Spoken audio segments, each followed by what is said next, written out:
Panapanahon ng pagkakataon, maibabalik ba ang kahapon?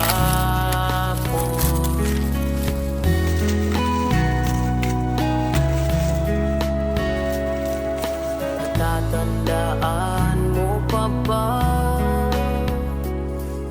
nang tayong dalawa'y unang nagkita? Panahon ng kamusmusan,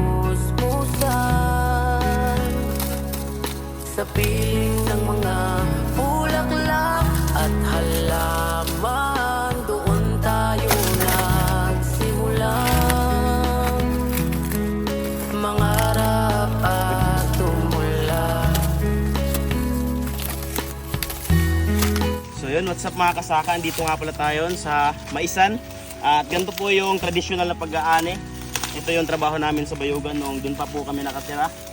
Ito yung trabaho namin at pangunahing pagkain. Ginagawa po kasi itong bigas, ginigiling yung mais. So ganito mag-harvest. Ganito. Tapos ito, lalagayan natin ito sa tipo ng mga mais. Ito, yan. Pero kung walang camera, ganito lang tayo mag-harvest yan. Ganito dapat, mabilis. Tapon-tapon lang doon sa tipo ng mais.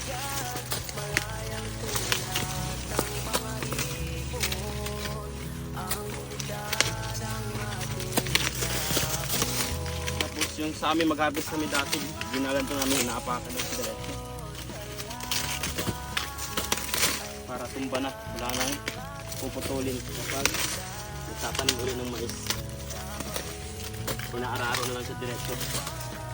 So dati mga kasaka, yung proseso talaga dati nung hindi pa to trinitracer is ganito, binabalatan namin, kumukuha kami ng stick, yung kawayan na matulis, tintusok dito sa dulo, tapos para mabiyak siya sa gitna, ganito na. Babalatan, tapos ito, babalatan siya. Yun na. Ito yung mag-harvest kami dati para di siya gano'ng mabigat kapag dinala namin kasi sobrang bukid yung ano namin, maisa namin dun sa Bayugan. So ganito, binabalatan tsaka pa siya pinapasok sa sako. Tapos doon na namin siya, minsan doon nila siya binabanggod, tawag niyan. Tinatanggal yung buto kung may mga pako. Yan. Ito. Tapos sa every time na pag nakapuno ka ng 5 sako, sa 5 sako, isa yung sayo sa nag-harvest, tapos 4 yung sa may-ari. Tapos malinis na yan, yung parang binalatan na talaga. Yung puno yung sako. Binalatan na, yung nagbalat. Tapos ito, pag natanggal na siya, yung mga seeds niya, ito, yung mais, is binibilad siya tapos ginigiling na. Tapos masarap na ito yung titik, ginagawa siyang puto. Sobrang sarap yung titik ng mais. Tapos bigas, matigas nga lang yung bigas pero sobrang tagal mo nitong magutom kapag ito yung kinakain mo. So yun po yung isa sa mga proseso ng pag-aani ng pag-harvest ng mais. Yan to. Mahirap po siya kasi mabigat.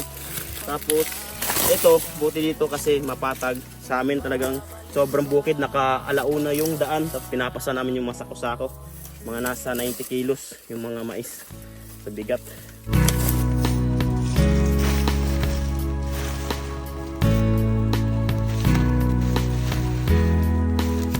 So ganun mga kasaka, ganito kahirap maging magsasaka. Tapos yung presyo ng mga produkto ng mga magsasaka sobrang mura lang pagdating sa merkado. Napakainit, bigat, talagang grabe yung mga harapin mo pagsubok dito sa bukid. Di pa siya gano'ng mabigat kasi meron pa siyang mga balat, kaya napuno agad yung sako. Tara, dalhin natin to sa magsisilungan kasi sobrang init dito, di pwedeng magbalat dito kasi sobrang init, nakakasuyo talaga. Kita nyo naman yung pawis ko, di ba? Grabe yung init. Ang mga puno't halaman, bakit kailangang lumisan? Panapanahon ng pagkakataon, ibabalik ba ang kahapon? So ayun mga kasaka, eto na po yung mga na-harvest na mais doon kanina. Minano-mano lang siya, pero kadalasan talaga sa mga panahon ngayon is na-harvester ng mga mais. Pero ngayon minamano-mano lang siya kasi parang wala nang harvester na andito ngayon. Kaya minamano-mano siya pag harvest, nilagay dito, inipon kasi tracer naman yung magtitira nito, yung tracer. makina rin.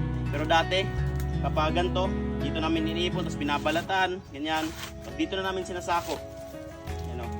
Ganito yung balatan. Itsura ng mais. So, yan po yung titrisirin lang po yan, pero uwi na tayo. Hindi na natin makikita yan. Panapanahon ng pagkakataon, maibabalik ba ang kahapon? So ngayon mga kasaka, syempre, ito yung pambansang merienda dahil nauhaw tayo sobrang init ng panahon. So akit na ng buko para meron tayong mainom. Nang tayong dalawa'y unang nagkita, panahon ng kamusmusan, sa piling ng mga bulaklak at halaman, doon tayo nagsimula mangarap at tumula.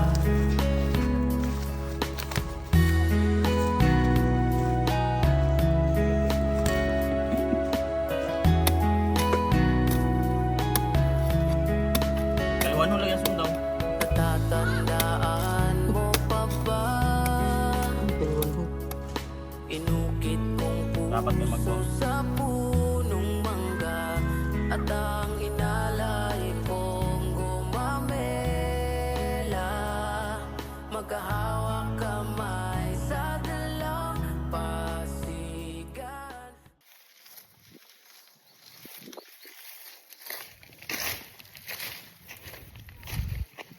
Palakas.